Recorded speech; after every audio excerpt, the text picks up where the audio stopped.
నమస్కారం. నా పేరు శ్రీరామ్ శర్మ.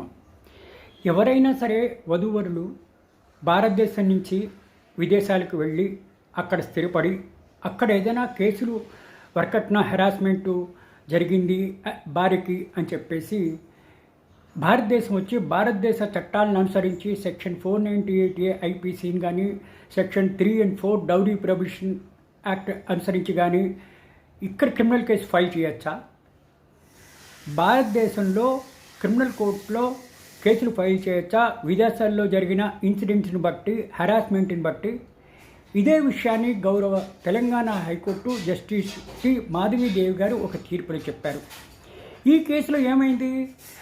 ఒక భార్య third additional junior civil judge cum third additional metropolitan magistrate Rangareddy district కోర్టులో సెక్షన్ 498A ఐపీసీని అనుసరించి భర్త తాలూకు బంధువుల మీద క్రిమినల్ కేసు ఫైల్ చేసింది.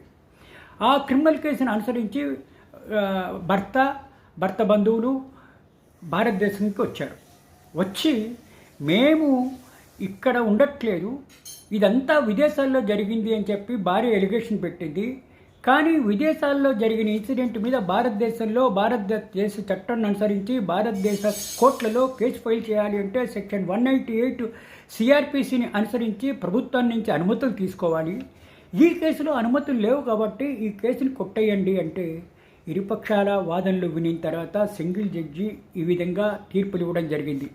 కరెక్టే, ఏదైనా సరే విదేశాల్లో జరిగిన ఇన్సిడెంట్స్లో భారతదేశంలో ఫైల్ చేయాలి అంటే సెక్షన్ 188 సిఆర్పిసిని అనుసరించి ఇక్కడ అనుమతులు తీసుకుని మరీ ఫైల్ చేయాలి.